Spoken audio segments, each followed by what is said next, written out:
Chapter 34, Joe. When we last left our friends Joe and Ravi and Dylan, they were where? Where were they? Think about that. They were in the classroom, and what had just happened? Our friend, Mr. Samreen, had taken something. What did he take? Now, we pick up, and now we hear how Joe is going to respond. Chapter 34. It's my own fault. I should have known better than to leave anything out on my desk when there's a known kleptomaniac sitting 2 feet away from me. So much for impressing Mrs. Beam with my great idea.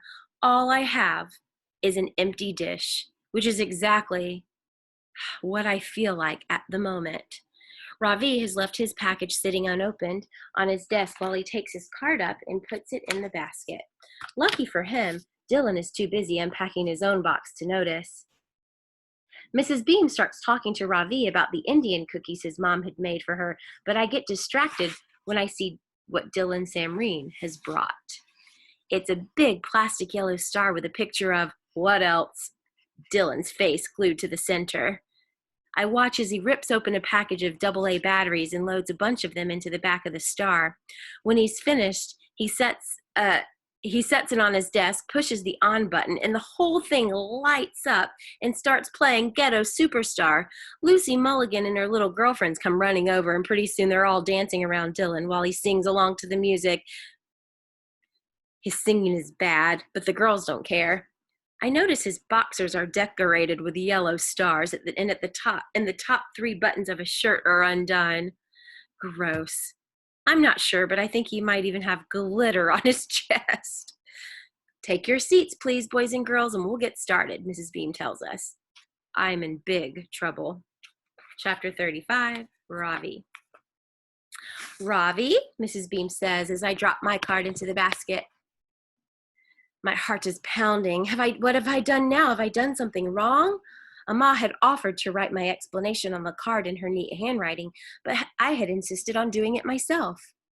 Can Mrs. Beam not read what I've written? After talking with Paripa last night, I'd been so sure that this assignment would be a proud moment, not just for me, but for my whole family. Now all my other failures come flooding back. My accent, my math, my English, my manners. It's nice to see you, says Mrs. Beam. We missed you yesterday. You did? I ask. Well, don't sound so surprised, she laughs. I wanted to tell you how much I enjoyed the cookies your mother made. There's a spice in them I'm not familiar with. Do you know what it is? Oh, I'm sorry, I say softly, bending my head down again. It's cumin. Don't apologize, she says. The cookies were delicious. It was all I could do to keep myself from eating the entire box. I was wondering, do you think your mother would be willing to share the recipe for what are they called again? Non-katais, I say. Non-katais, she says slowly. Her pronunciation is perfect. I think about what Miss Frost had told me about stepping on toes and about how assumptions are often wrong. Mrs. Beam, I say softly, my voice quivering a little. My name is not Ravi. It's pronounced Ravi. She looks at me and smiles. I never noticed before, but her eyes are the colors of pistachios. I'm glad you told me, Ravi. Was that better? She asks. I nod my head and smile back at her. It means the sun, I say.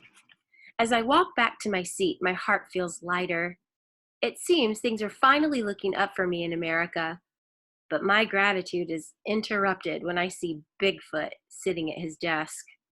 He looks so sad, and I'm not selfish enough that I've forgotten about the insulting cartoon or what I saw Dylan Samreen take from the little glass dish on Bigfoot's desk. This is the chance to redeem myself for the unkind way.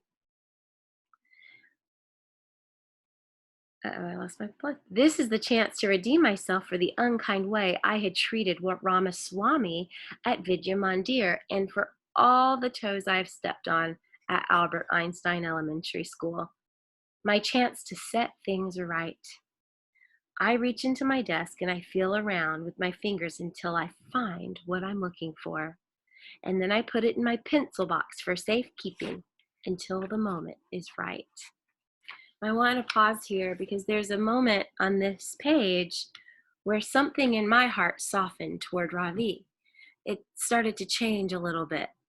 And I wonder if that happened to you. I'm going to read this page again. And I just want you to know, if you were in class, I'd ask you to put a thumb up. And you can do that right there at home too. But I'm going to read this page again. And I want you to think about the moment in this page that might change your mind or give you some new ideas about Ravi. As I walk back to my seat, my heart feels lighter. It seems things are finally looking up for me in America. But my gratitude is interrupted when I see Bigfoot sitting at his desk, staring into the empty bowl in front of him. He looks so sad, and I'm not selfish enough that I have forgotten about the insulting cartoon or what I saw Dylan Samreen take from his little glass dish. This is my chance to redeem myself for the unkind way I had treated Ramaswamy at Vidya Mandir and for all the toes I've stepped on at Albert Einstein Elementary School. My chance to set things right. I reach into my desk and I feel around with my fingers until I find what I'm looking for. Then I put it in my pencil box for safekeeping until the moment is right. And you have to think all the way back through the story, but I wonder if you know what Ravi has found in his desk and what his plan is.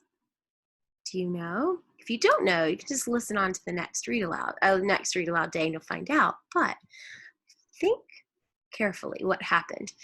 Before he did that, he looked at the glass dish. He realized it was empty. He felt bad. And then he had the idea, oh, there's something in my desk. What's in his desk? And also, I'm going to ask you to think more deeply about Ravi. Characters are complex. I've said it many times. We have two sides of us. So do characters. And so what new ideas are you having about Ravi based on what just happened? See you next time.